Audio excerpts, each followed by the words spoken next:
Listen carefully and answer questions 1 to 6.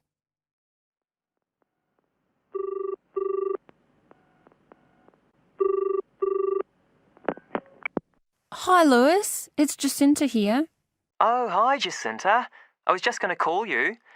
I was thinking we ought to do something about accommodation for our trip to Queenstown. Yeah, actually, that's just why I rang you. I've been looking on the internet. There was one place that looked okay called Traveller's Lodge, but when I checked availability for January, when we're planning to go, I found it was fully booked. Right. Well, we'd better do something now, I suppose. I've actually got a list up here on the computer. There's one place called Bingley's that looks possible. It's $1975 a night. That's US dollars. They quote all the prices in US dollars. So that's about 26 or 27 New Zealand dollars. That's okay. That'll be in a dormitory, is it? Yeah, they say 8-bed dorms, and the hostel's right in the town centre, and they've got a cafe. They have theme nights every weekend, whatever that means. Oh, like certain sorts of food and music.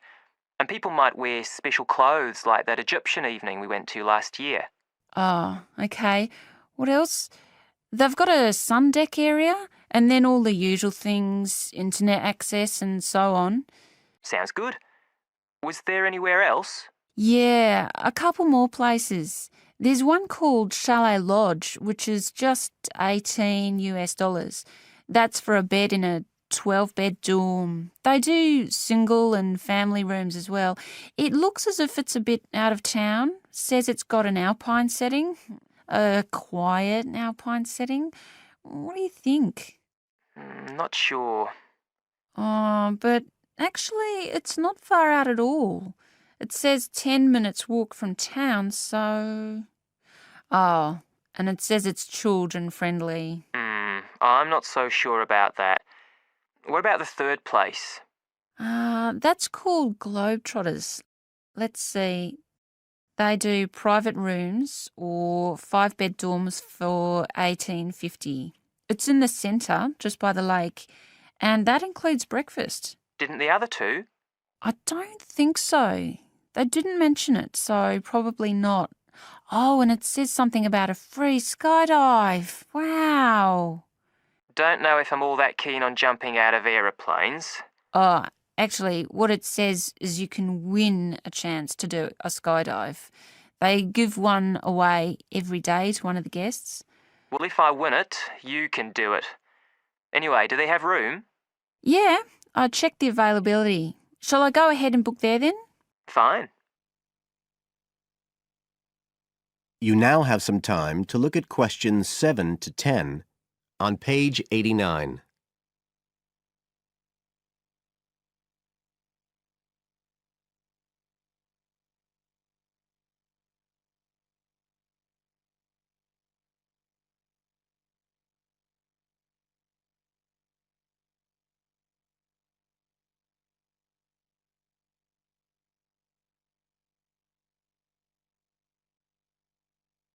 Now listen and answer questions 7 to 10. I was looking at what there is to do too. There are lots of sites offering deals for adventure sports.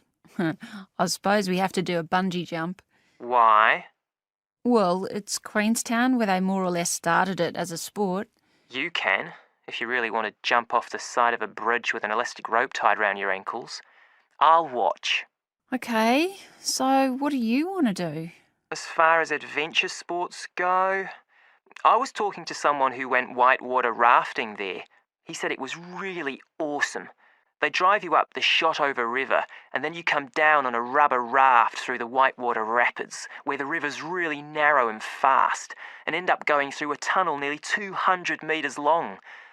I think it's quite expensive though. Oh, I'm on for that if you are. Cool. The other thing you can do is the jet boat ride. That sounded just a lot of noise though. It's basically just whizzing round on the river on a very fast boat, isn't it? My friend did that as well. He said it was a bit touristy, but worth it. I'll give it a go. You go right up the river canyon. He said the drivers were really skillful. but I don't mind going on my own. But there's lots to do as well as the whole commercial adventure bit. We ought to do some trekking. The scenery around there's amazing. I don't want to miss that. The place to start's Glenorchy, apparently, about 40 minutes drive. That's where lots of the wilderness trails begin. Okay, I'll pack my walking boots. I'd better start getting in training. I haven't done anything except sit at my desk for months. Now, is there anything else we need to decide? That is the end of Section 1. You now have half a minute to check your answers.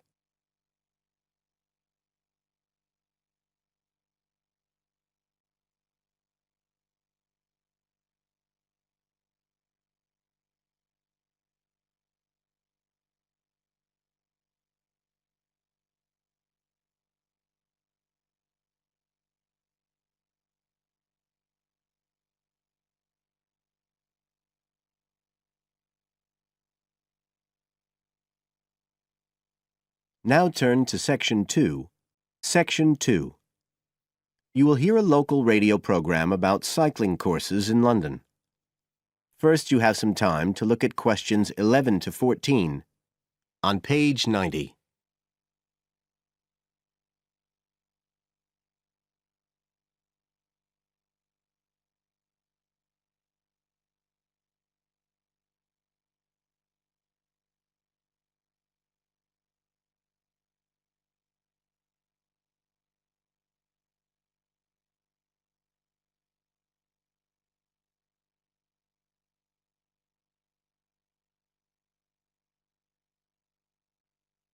Now listen carefully and answer questions 11 to 14.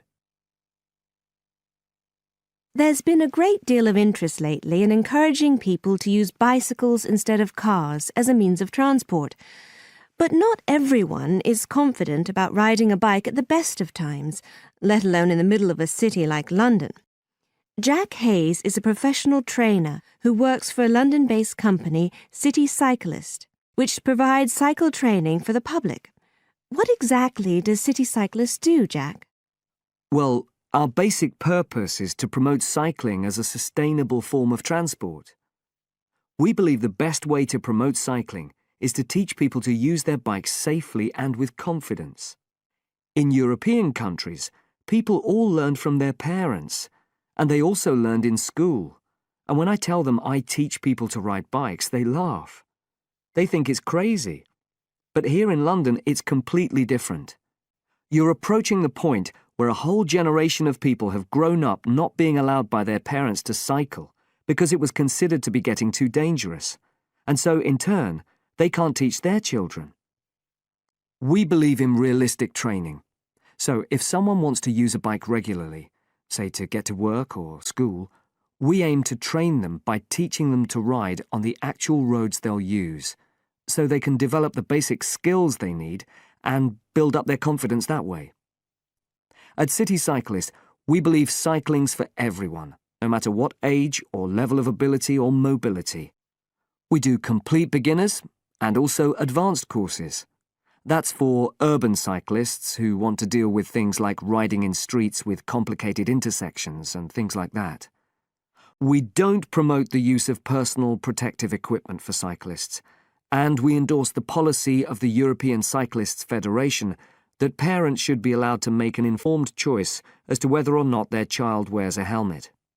We believe the key to safe cycling is assertiveness, taking your place on the road. This has to be instilled right from the beginning. Assertive road positioning and behaviour is the key to safe cycling in congested urban environments. Some people are surprised that we don't promote the segregation of cyclists from motorised traffic, but we don't think that's practical in all urban environments.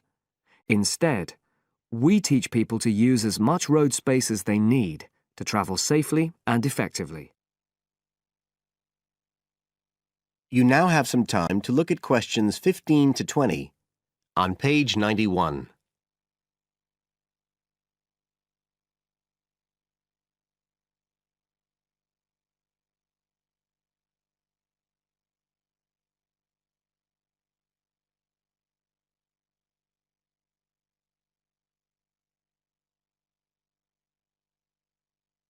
Now listen and answer questions 15 to 20.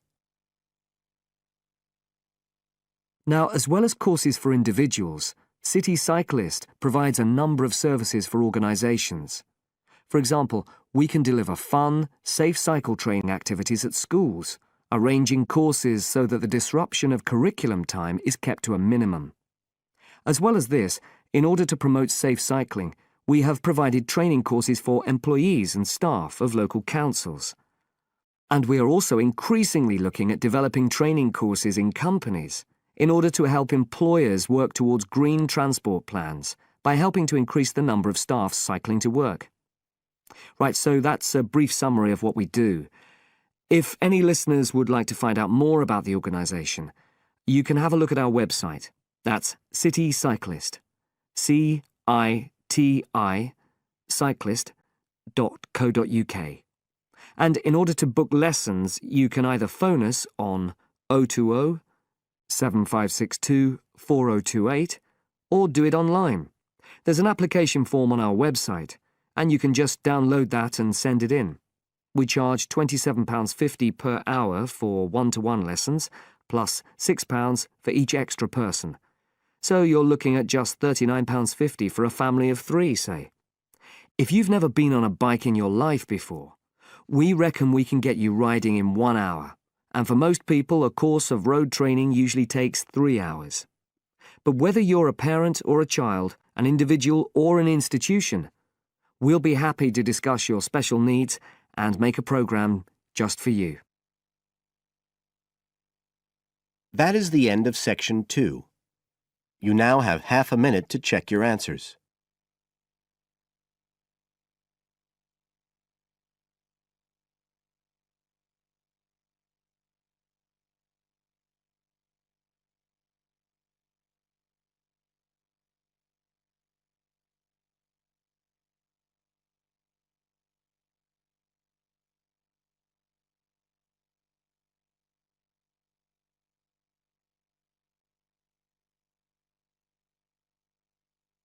Now turn to Section 3. Section 3. You will hear 2 students, Sharon and Zhao Li, talking to their tutor about a presentation they gave the previous week. First, you have some time to look at questions 21 to 23 on page 92.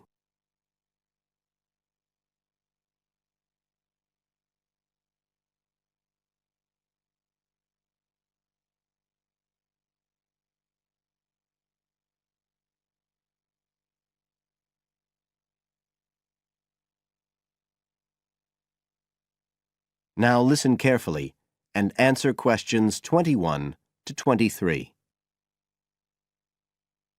So, Sharon and Zhao Li, in your presentation last week, you were talking about the digital divide, the gap between those who can effectively use communication tools, such as the internet, and those who can't.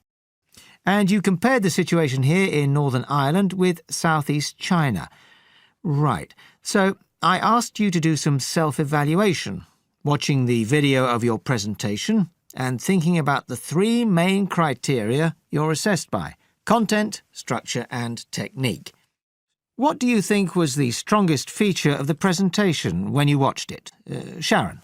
Well, I was surprised actually because I felt quite nervous. But when I watched the video, it didn't show as much as I expected. So which of the criteria would that come under? Confidence? That's not actually one of the criteria as such. Zhao Li? Technique? It's body language and eye contact, isn't it? Well, I didn't think I looked all that confident, but I think that our technique was generally good, like the way we designed and used the PowerPoint slides. So you both feel happiest about that side of the presentation? Yeah. OK, now on the negative side, what would you change if you could do it again? Well, at first I'd thought that the introduction was going to be the problem, but actually I think that was OK. We defined our terms and identified key issues. It was more towards the end. The conclusion wasn't too bad, but the problem was the questions. We hadn't really expected there'd be any, so we hadn't thought about them that much. Uh-huh. OK, anything else? Well, like Zhao Li says, I thought the conclusion was okay, but when I watched us on the video, I thought the section on solutions seemed rather weak.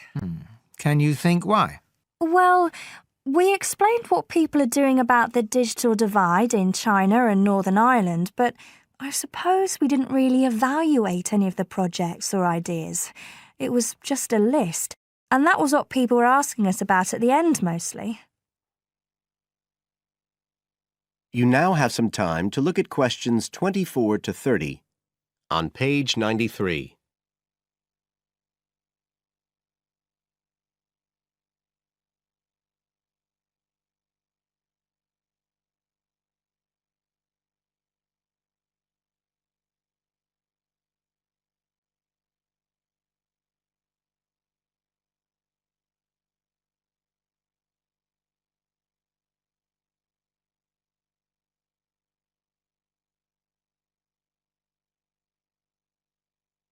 Now listen and answer questions 24 to 30. OK. Now, I also asked you to get some peer evaluation from the other students. Yes, well, people said it was interesting, like the fact that in China, the internet was used more for shopping than in Northern Ireland. They said sometimes it was a bit hard to understand because we were talking quite fast, but we didn't think so when we watched the video. No, it's a bit different, though, because you know all this information already. If you're hearing it for the first time, you need more time to process it. That's why signposting the structure and organisation of the talk is important. That seemed okay. No one mentioned that as a problem. Some people said that we could have had more on the slides, like some of the other groups had nearly everything they said written up on the visuals as well. But other people said the slides were good. They had just the key points. Yes. And most people said we had quite good eye contact and body language. They all pointed out we'd overrun. They all said we were 5 minutes over. But we timed it afterwards on the video, and it was only 3 minutes. We were a bit unsure about the background reading at first, but I think we did as much as we could in the time. Anyway, no one commented on that under content. But one thing that did come out was that they liked the fact we'd done research on both Northern Ireland and China. Most other people had just based their research on one country. We managed to get quite a lot of data from the internet, although we had to do our own analysis, and we did our own surveys as well in both countries. So the class gave us best feedback for content, but it was all okay. Right. Well, that's quite similar to the feedback I'm giving you. I was very impressed by the amount of work you'd done and by your research methodology. So, actually, I'm giving you full marks for content. 5. The structure of the presentation was good, but not quite as good as the content. So, I gave that 4, and the same for technique. So, well done. Thank you. Now, the next stage is to write up your report. So, just a few pointers for you here. First of all, in your presentation, I think your ending was rather abrupt. You suddenly just stopped talking. Yeah. It wasn't a big problem, but think about your closing sentences in your report. You want to round it off well. One thing I forgot to mention earlier was that I felt a very strong point was that after you'd given your results, you explained their limitations. The fact that we didn't have a very reliable sample in terms of age in China. Yes, that section. So don't forget to include that. And you had some excellent charts and diagrams, but maybe you could flesh out the literature review a bit. I can give you some ideas for that later on if you want. OK, is there anything else you want to ask? No, thank you. Thanks. That is the end of section 3. You now have half a minute to check your answers.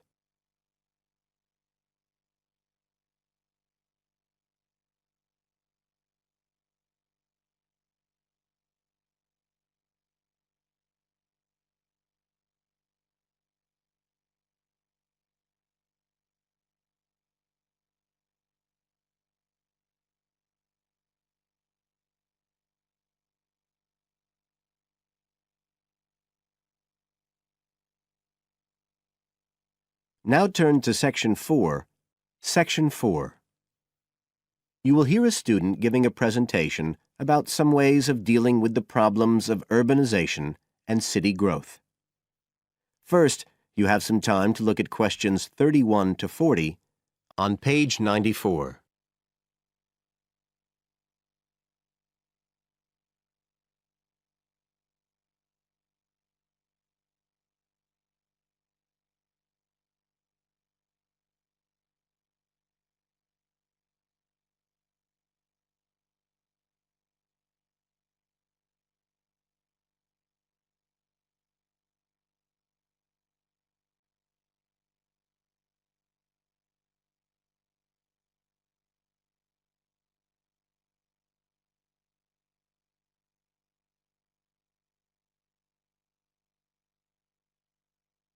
Now listen carefully and answer questions 31 to 40.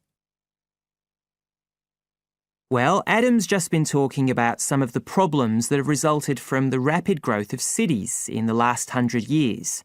Things like housing, sanitation, crime and so on. For my presentation, I'd like to look at some examples of what cities are doing to try to solve some of these problems.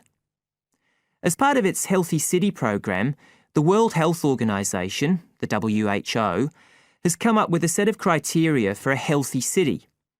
The WHO says that, amongst other things, a healthy city must provide a clean environment which is also safe. It mustn't be dirty or dangerous for its inhabitants. As well as that, the WHO says a healthy city has got to be able to satisfy its inhabitants' basic needs. That's all its inhabitants, not just the rich ones or the ones with jobs, everyone who lives there. A third criterion, is that it's got to have health services which can be used by all the inhabitants and which they can access easily. The final point's to do with local government. The WHO says this is something that the whole community should be involved in, not just a few powerful politicians or businessmen. So, a healthy city is not just a matter of avoiding illness, that sort of healthiness. It's the way that the whole city works together for the benefit of its population. OK, so what I'd like to do now is to look at some projects in different cities around the world where cities have tried to meet these criteria, to make their cities healthy ones.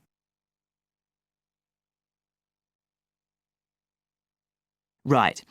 The first project I'm going to discuss took place in Sri Lanka, and this project was called the Community Contract System. Its aim was to improve the places where the poorest section of the population lived, the squatter settlements. Basically, the problem was lack of infrastructure, things like drains, paths, wells for water and so on. So, a program was set in place to construct this infrastructure. But what was different about it was that the residents did this, the people who actually lived there, not people from outside. And this meant that not only did the people end up with improved housing and infrastructure, but also, because they had contracts with the community, it improved their chances from an economic point of view. So that's a way the lives of people in one urban environment were improved. The next project I'd like to discuss took place in the capital city of Mali in West Africa. This project involved setting up a cooperative to try to solve the problems of sanitation in the old central quarters of the city. One of the main problems was a lack of a system for garbage collection, which meant that there were a lot of insects, and this was causing disease. And again, it's interesting to look at who was involved in dealing with this problem. In this case, the cooperative involved students who had graduated from secondary school in getting a system going. As well as that, the cooperative set up a campaign to educate the public about the importance of good sanitation through showing films and setting up discussion groups among the local people, especially women and adolescents. And the outcome was an increased environmental awareness, which led to changes in household behaviour, as well as improved living conditions. OK, the third project was in Egypt, just outside the capital, Cairo, which is a city that's grown very rapidly in the last few decades. This project was based in a women's centre in a poor area called Macattam. The aim of the project was to support girls, young women from the area from poor families. So these were women who had no education. They'd never been to school, so they were totally illiterate, and they had no chance of getting jobs. At the Women's Centre, they were shown how to sew and how to weave, and once they'd learned these skills, they were given the equipment, a sewing machine or a loom, so that they could make things to sell and had a chance of earning their own living. And this project has meant that these young women have greater status in the community, but as well as that, they can enjoy a better quality of life. So I don't think the problem is that cities are bad. This world and its cities have the resources to provide for the population that lives there. What it takes is a stronger will and a better distribution of resources. That is the end of Section 4. You now have half a minute to check your answers.